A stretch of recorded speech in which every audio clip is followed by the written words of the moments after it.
Good morning sir. Morning. Good morning sir. Good morning. Good morning sir. Good morning सबको।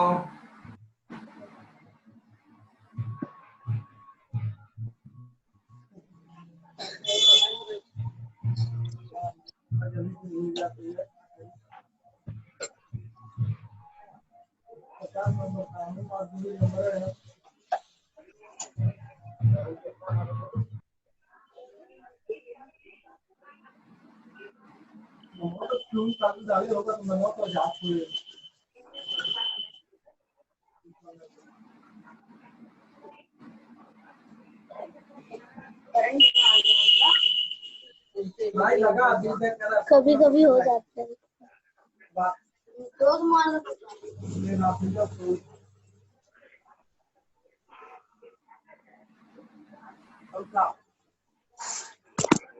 कर दूं?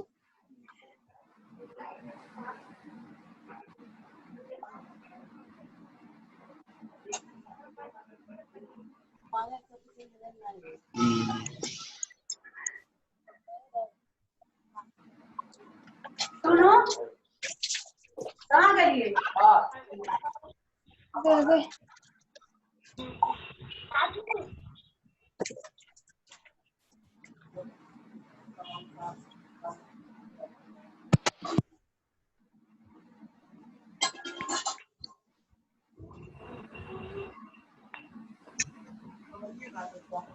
तो शुरुआत करेंगे।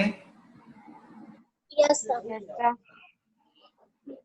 ज़्यादा टाइम नहीं लगने का।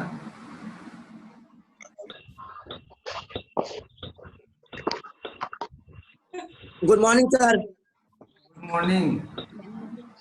Good morning sir. Morning. Good morning. चलो अब अभी देखेंगे। पिछले आपले 2 पार्ट हो चुके हैं। Yes sir. इसके पहले कौन सा पार्ट हुआ?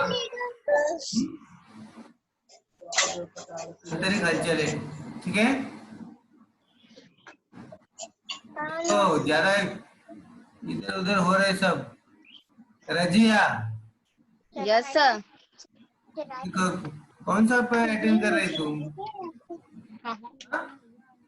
10वीं का क्यों अटेंड कर रहे हो? सर 10वीं का ही क्लास है ना सर? 10वीं का किधर है? 9वीं का है। Yes sir. 9वीं का है ना, देखो ना सॉरी सब सर। 9वीं के बच्चे हैं। 10वीं का हो गए ना 7 बजे। Sorry sir. हाँ 7 बजे हुआ तो तू ठीक से पढ़ी नहीं लगता है।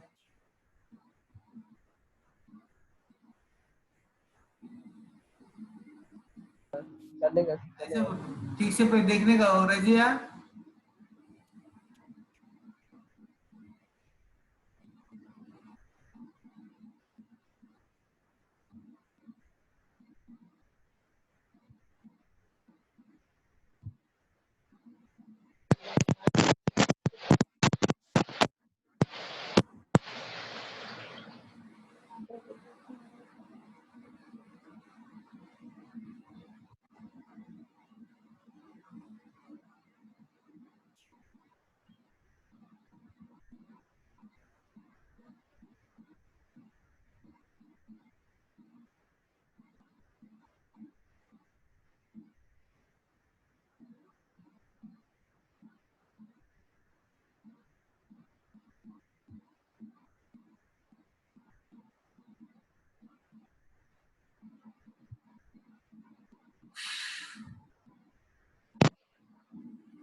हाँ तो बाह्य प्रक्रिया प्रक्रिया भाग 1। अभी किताबें देखो सब और अपना माइक म्यूट करो। खुशबू माइक म्यूट करो। जिसको बोलना है वैसे हाथ ऊपर करेगा, ऐसा करेगा।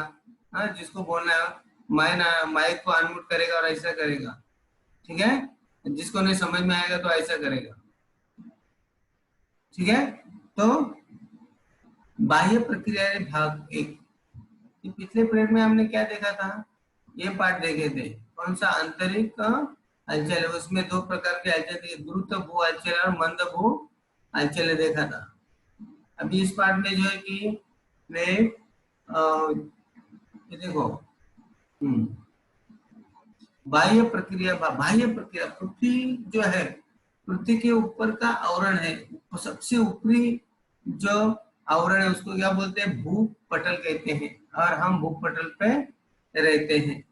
तो ऐसे भूपटल के ऊपर कुछ ऐसे प्रक्रिया, प्राकृतिक जो प्रक्रिया होती है, प्राकृतिक जो गतिविधियां होती हैं, ऐसे आंतरिक हलचलें होते हैं, और ऐसे विविध भूरूपों की निर्मित भी होती है।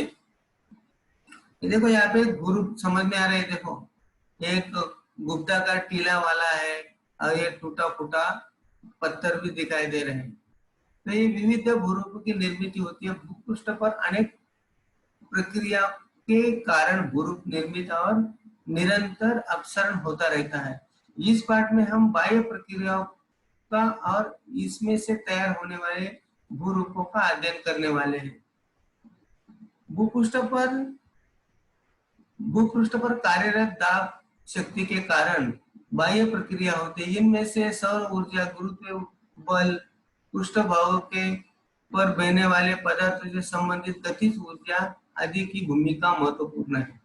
देखो जैसे हम लोग साइंस में पढ़े हैं, सौर ऊर्जा, गुरुत्वीय बल क्या होता है, गतिज ऊर्जा क्या होती है, इन सभी की जो भूमिका जो है, ये पृथ्वी का जो बाह्य प्रक्रिया होती है उसके लिए ये दो, ये जो वैज्ञानिक जो संकल्पना है, गुरुत्वीय बल, गतिज ऊर्जा है, इसकी भूमिका बहुत अहम भूमिका मानी जाती है, महत्वपूर्ण भूमिका। इसके पहले हम लोग देखेंगे कि क्या आप जानते हैं, देखो क्या आप जानते हैं, ये भी दिया है कि आंतरिक हलचलों में पृथ्वी पर निर्मित होने वाले भूरूप प्राथमिक द्वितीय भूरूप से पहचाने जाते हैं। देखो पिछले पेज में देखा हमने कि आंतरिक हलचलों में पृथ्वी पर भूरूपों को पहचानते हैं, बाह्य की प्राथमिक और द्वितीय को पहचाने। उदाहरण महाद्वीप, पर्वत, मैदान। महाद्वीप जो है, ये महाद्वीप, देखो महाद्वीप, पर्वत, पठार, ये जो है इसके बारे में जानकारी प्राप्त करेंगे। बाह्य प्रक्रिया में हम लोग ये देखेंगे कि अपक्षय, क्षरण, वहन और विक्षेपण आदि कारणों से प्राथमिक एवं द्वितीय भूरूपों में परिवर्तित होकर उसमें से तृतीय स्वरूप के भूरूप तैयार होते हैं, जैसे बालू के टीले, डेल्टा प्रदेश, यू आकार की घाटी आदि। ये सभी का हम लोग पिछले कक्षा में हम लोग देख चुके हैं, कक्षा 8वीं में भी देखे हैं।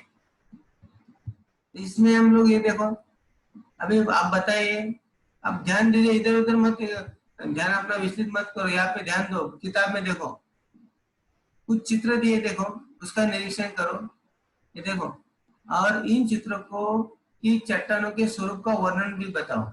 चित्रों में चट्टान, टूटी फूटी चट्टान, दरारें पड़ी हुई है, उस पर रंध्र दिखाई दे रहे हैं, देखो बड़ा अलग अलग प्रकार के। चित्र में कुछ शिल्प एक दिखाई दे रहे हैं, खराब शिल्प दिखाई दे रहे हैं, देखो ये शिल्प ने खराब चित्र, पुराना शिल्प है, ये चीज दिखाई दे रहा है। इसके बाद में ऐसी अवस्था क्यों हुई उसकी, इस पर विचार भी कीजिए, और आपको याद में आने वाले कारण संक्षेप में बता सकते हैं। अपने खोज में हुए कारणों की चर्चा करें और आपके कौन से कारण सार्थक है, इसमें शिक्षक से स्पष्ट कीजिए। ये सब प्रकार यहाँ पे दिए, देखो ये देखो, एक गुप्ताकार टीला, अपोपर्ण बोलते हैं। अपोपर्ण में देखो प्याज के आकार के यहाँ पे उसके छिलके निकाल रहे हैं। ये दूसरा है खंडित विखंडित भौतिक अपक्ष, ये देखो टूटा फूटा है। भौतिक अपक्ष कैसे होता है, कक्षा 8 में देखे हम लोग। इसके बाद में ये भी भौतिक अपक्ष का है, छिन्न विच्छिन्न अपक्ष, पत्थर टूटा फूटा है, ये पत्थर टूटा फूटा है। इसके नीचे को ये मूर्ति देखो, ये चित्र देखो, शिल्प देखो, इसके ऊपर खराब हुआ है, ये पत्थर देखो, देखो आकृति 1.3.1 देखो रासायनिक अपक्षय के कारण कैसे वापस जाली जाली बन गया है। इसके बाद ये भौतिक जैविक अपक्षय देखो कुछ ये है प्राणी है जो जमीन को क्या करता है इसे निकलता है उसको। इसके बाद में होता है भस्मीकरण। देखो ये रासायनिक अपक्षय से भस्मीकरण होता है, लाल पत्थर बन गया है। इसके बाद में और नीचे आएंगे, ये देखो 3.1 में वो वाला देखो, ये देखो जैविक अपक्षय के कारण क्या होता है। देखो ये देखो बीच में से एक पेड़ निकला है, तो पत्थर को विखंडित किया है। ये सब बातें, ये सब निरीक्षण के कारण हमें दिखाई दे रहा है। और इसके ऊपर हमें इस तरह से कुछ सवाल पे आएंगे। देखो कि इसमें से ये करके देखो, एक प्याज लीजिए, इसमें से बीचों बीच उसको काट लीजिए, काटे हुए भाग को निरीक्षण करो और प्याज को हर एक एक छिलका अलग करने का प्रयास करें। मालूम है हम लोग घर पे प्याज निकाल काटते हैं, उसका एक एक छिलका भी निकालते हैं। वैसे भी पत्थर भी कुछ पत्थर वैसे भी होते हैं। तो भौगोलिक स्पष्टीकरण में क्या देखेंगे कि भौगोलिक स्पष्टीकरण में हम ये देखेंगे कि आपकी समझ में अभी आया होगा, ये सभी चित्रों का निरीक्षण करने के बावजूद आपके अभी समझ में आया होगा कि प्याज की छिलका जैसे अलग अलग होता है ना, प्याज की छिलके जैसे अलग अलग होते हैं, वैसी क्रिया प्रकृति से खुले पड़े चट्टानों की भी होती है। चट्टानों की प्रक्रिया जैसे प्याज निकलते ना, ये देखो ये भी ऐसे अपोपरण दिया ना इसको, आपको 3.2 ऐसी जो प्रक्रिया जो है प्रकृति में ये चट्टानों की होती है। चट्टानों का खुला भाग अधिक तप्त होता है। देखो सूर्य की उष्णता से चट्टानों का खुला भाग एकदम तप्त हो जाता है और उसी अपेक्षा अंदर का भाग तो ठंडा हो जाता है, ठंडा रहता है। इसलिए चट्टान के ऊपर की परतें की छिलके समान खुली हो जाती है, छिलके उसकी समान खुली जाती है, उसके पपुद्रे निकलते हैं। इस चट्टानों को हम क्या कहेंगे? अपोपर्णन कहेंगे। अपोपर्णन है ये देखो प्याज के आकर के, उसको क्या किस नाम से जाएंगे? अपोपर्णन।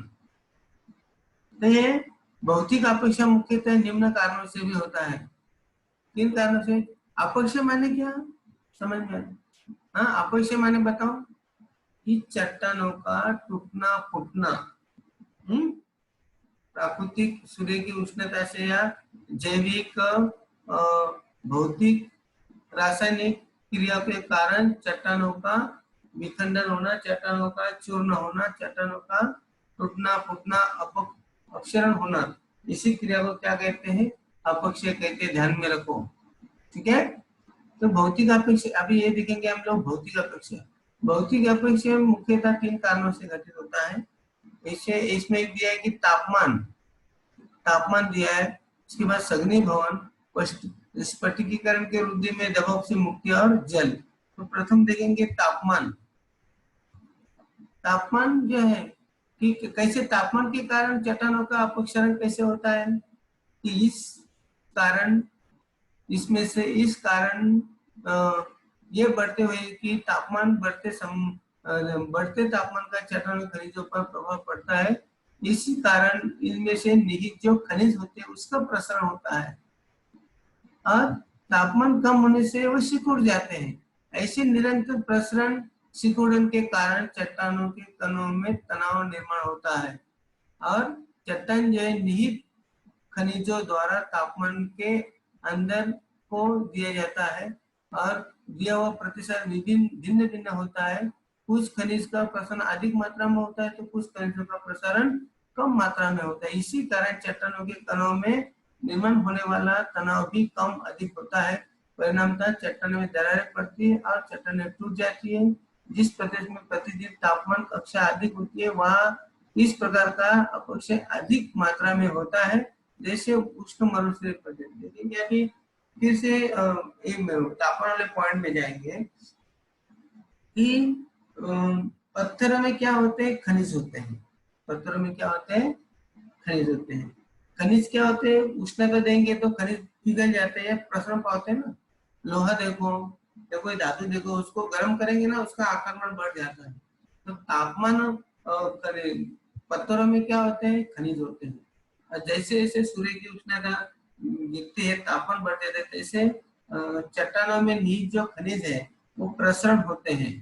इसके बाद फिर रात को तापमान कम हो गया, फिर सिकुड़न होते हैं, फिर सुबह उष्णता मिलने के कारण दिन में फिर प्रसरण होते हैं। सिकुड़ना प्रसरण, सिकुड़ना प्रसरण, ये क्रिया के कारण जो चट्टानों के अंदर जो बंद होते हैं ना, वो क्या होते हैं, लूज हो जाते हैं। और ये कारणों से कारण पत्थर क्या होते हैं, फिर पत्थरों पर दबाव आता है और उसके बंद टूट जाते हैं, परिणामतः चट्टान क्या होते हैं, टूटते फूटते हैं। इसके कारण, तापमान के कारण।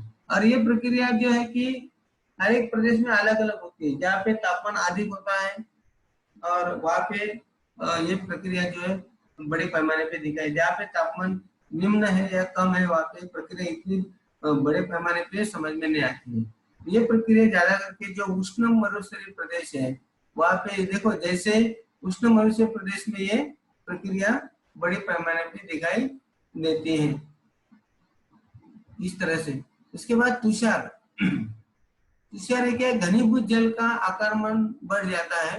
और ये आप जानते हैं कि जिस प्रदेश में तापमान कुछ 0 सेल्सियस से, देखो तुषार क्या होता है कि जैसे कुछ प्रदेश तापमान 0 सेल्सियस से कम होता है, वह चट्टानों के दरारों में स्थित जल का बर्फ जमा हो जाता है। देखो ना, ऐसे चट्टानों के दरार है, उसमें अगर पानी है और रात को तापमान 0 डिग्री या 0 डिग्री हो जाता है, उसके नीचे जाता है, तो बर्फ क्या होते हैं, प्रसरण होते हैं। देखे ना, बर्फ का प्रसरण होता है, पानी जब तापमान कम हो गया तो उसका बर्फ में रूपांतर हो जाता है। और बर्फ वो हिम क्या होते हैं, प्रसरण होते हैं। प्रसरण होने से जो चट्टानों के दरारों में उसका आकार में बढ़ जाता है। परिणाम था इसके बाद में रात फिर तापमान बढ़ जाता है, फिर उसका पानी हो जाता है, फिर रात को तापमान हो गया, कम हो गया, फिर से प्रसरण होता है। ये प्रक्रिया बड़े पैमाने पे चलती है और उसके कारण चट्टानों के जो बंद होते हैं वो टूट जाते हैं और उसके कारण फिर ये इनमें चट्टानों में दरार निर्माण हो जाता है और चट्टानें छिन्न भिन्न होकर टूटती और फूटती हैं। ये प्रक्रिया होती है। इसके बाद में रासायनिक घटकों की विद्रव्यता और स्फटिकीकरण में वृद्धि होती है। समुद्री तट पर जहाँ देखो आकृति 3.1 में देखो इस तरह की प्रक्रिया है। इसके बाद रासायनिक घटकों की विद्रव्यता और स्पष्टीकरण से क्या होते हैं, देखो समुद्री तट पर जो चट्टान है, समुद्री तट पर आप कभी गए तो वहां पे चट्टान देखेंगे तो मालूम पड़ेगा ऐसे धब्बे धब्बे इस तरह के, देखो क्षारयुक्त स्फटिकीकरण दिखाई दे रहा है 3.3 का, वैसे कि समुद्री तट पर जहाँ चट्टानों का भाव होता है वहां समुद्री लहरों का जल टकराता है और सागरीय जल के तुषारों चट्टानों से सागरीय जल के जो तुषार आते हैं ना, लहर आती है, वो चट्टानों को किनारों पर टकराते हैं और टकराने के कारण जल के अंदर जो लवण युक्त पदार्थ है, नमक होता है, सागर जल में क्या होता है, नमक होता है। और नमक जब चट्टानों के ऊपर टकराता है, उसके बाद में टकराने के कारण इसके अंदर जो लवण है वो चट्टानों को ऊपर सिसता है और सूरज की गर्मी से जल का बाष्प होकर निकल जाता है और बीच में उस चट्टानों पे क्या पड़ा रहता है, सिर्फ नमक रहता है।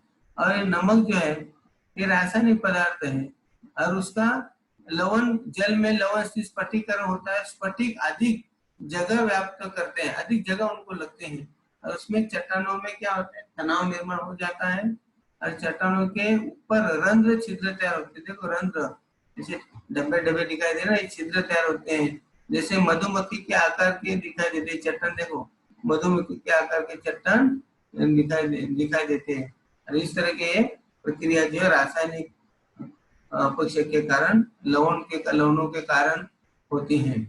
दूसरा है यहाँ पे दिया कि दबाव मुक्त प्रभाव। देखो किताब लेके बैठो, दबाव मुक्त प्रभाव। ऐसा नहीं है कि चट्टानों में तनाव केवल तापमान स्फटिकों का बढ़ना एवं जल का सिसना इस क्रिया की वजह से होता है कि चट्टानों के ऊपर की जो परतें का दबाव जो है वो निचले अथवा अंदर की परतों तक होता है। यह दबाव समाप्त होने पर ही अंदर की परतें अथवा निचला स्तर तनाव रहित होता है इसी कारणों से भी अपक्षय निर्माण हो जाता है कि दबाव मुक्त प्रभाव, मुक्त प्रभाव। ये चट्टानों के प्रतिष्ठित तनाव के कारण इस तापमान के कारण होते हैं, ऐसे नहीं कि यह जल का सिसना इन कारण से होते हैं, ऐसा नहीं कि ऊपर की जो चट्टानों की परतें हैं उन परतों का दबाव जो निचले वाले चट्टानों के ऊपर होता है, उसी कारण से भी तनाव रहित कारणों से भी चट्टानों का अपक्षय होता है। इसके बाद जो है कि जल, कुछ प्रदेशों में वर्षा का प्रमाण अधिक होता है, ऐसे प्रदेशों में केवल जल सिंचने से ही विविध प्रकार के चट्टानों का अपक्षय होता है। कुछ जलों के कारण भी, वर्षा के कारण भी चट्टानों का अपक्षय होता है। जैसे ऐसे प्रदेशों में जल सिंचने से विविध प्रकार के चट्टानों का निर्माण अपक्षय होता है, जैसे बालूकाष्ठ में उसको सैंड स्टोन बोलते हैं। इसके बाद सपिंडन, इसको आदि, ये चट्टान है, ये चट्टान जो है केवल बालू के कण एकत्रित आकार और उसके ऊपर दबाव के कारण तैयार हो जाते हैं। देखो कि कुछ जल के कारण ये कुछ ये भी तैयार, बालू का स्पंडीपन चट्टान है, ये चट्टान जो है केवल ये बालू के जो एकत्र कण है उसके कण से तैयार होते हैं, जिसमें कीचड़ जैसे पदार्थ जो है बालू के कण के साथ में आते हैं, उसमें बंद हो जाता है, बालू के कण और कीचड़ एक साथ संग हो जाते हैं और उसके कारण ये चट्टान निर्माण होते हैं। लेकिन जल सिंचने से ही साथ अगर उसके चपेट में अगर जल आता है, जल के संपर्क में ये चट्टान आएंगे तो क्या होगा, तो कीचड़ जो है वो पिघल जाएगा और फिर से बालू के कण अलग हो जाते हैं। तो ये जो है इस तरह के कण मूलतः ये चट्टान जो अलग होने के लगते हैं उसको कणात्मक अपक्षय बोलते हैं। उनको क्या बोलेंगे, कणात्मक अपक्षय बोलेंगे। कण अलग हो जाते हैं, कीचड़ से कण अलग, देखो ये जो है ना कीचड़ से कण अलग हो जाते हैं, इसको कणात्मक है। देखो एक तरह से कीचड़ और बालू फिर से पानी के संपर्क में आएंगे तो फिर से बालू अलग हो जाती है, तो ये प्रक्रिया हो जाती है।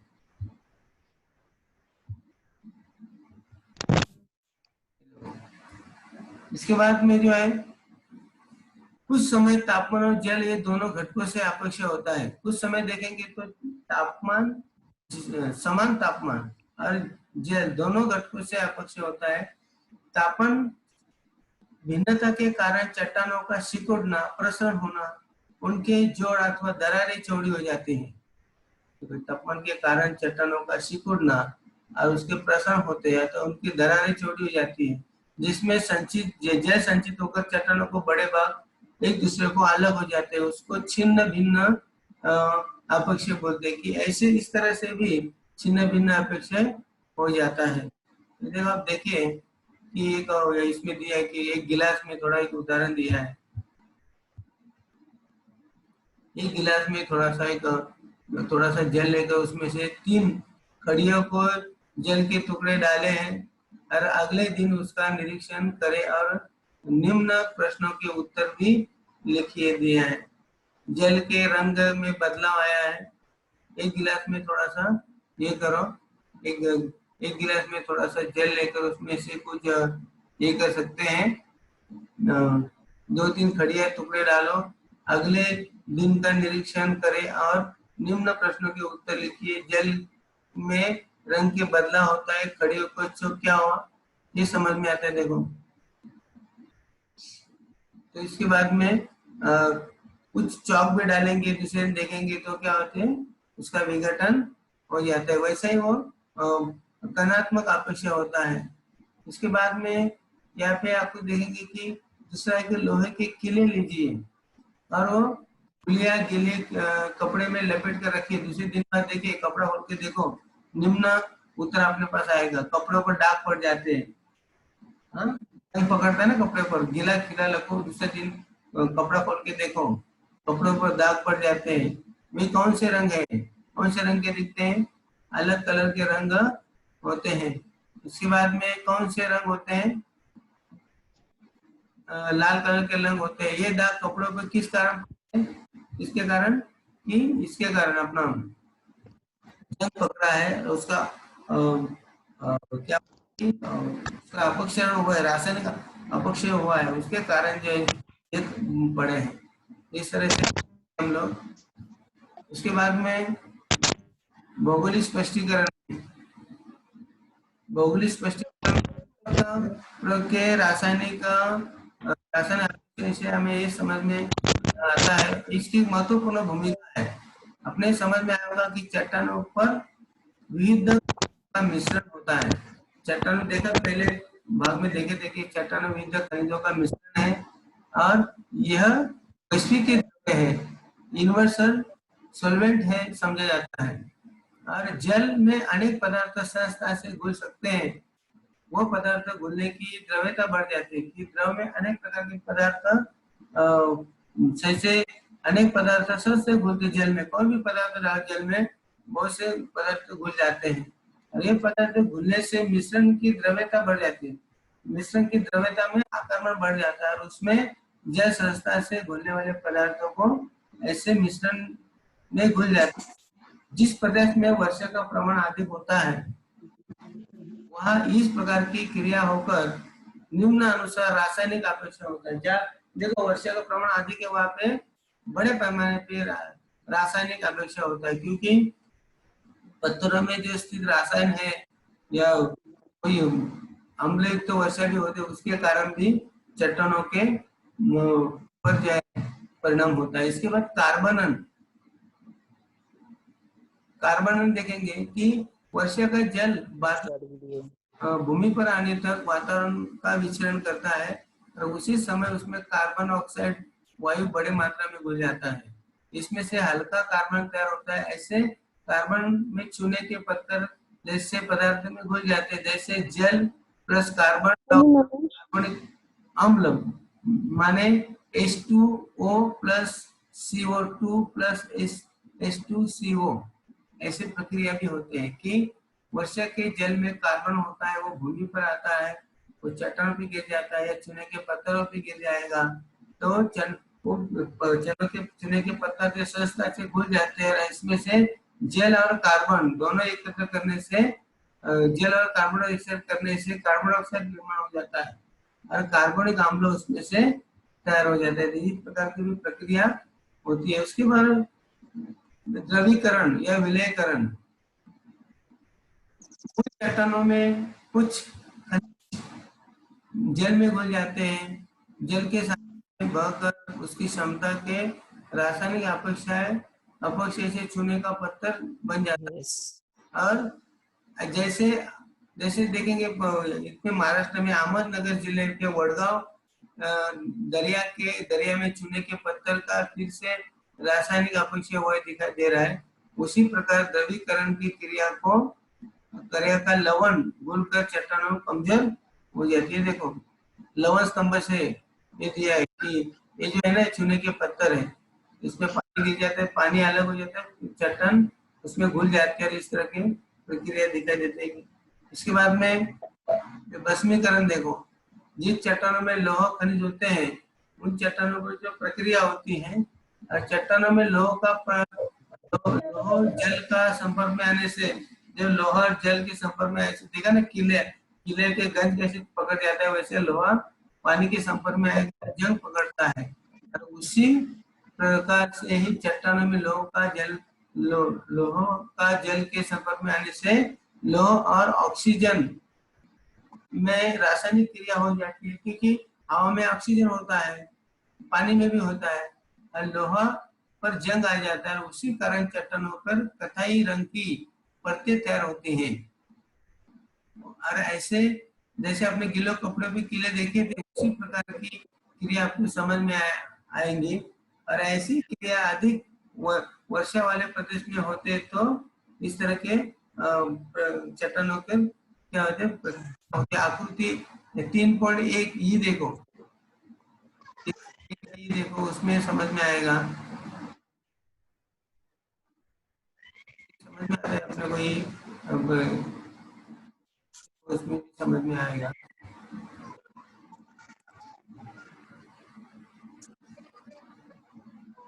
ठीक है, रुकेंगे हम लोग। नेक्स्ट पीरियड में देखेंगे। ठीक है। Yes sir. हाँ, टाइम भी समाप्त हुआ है।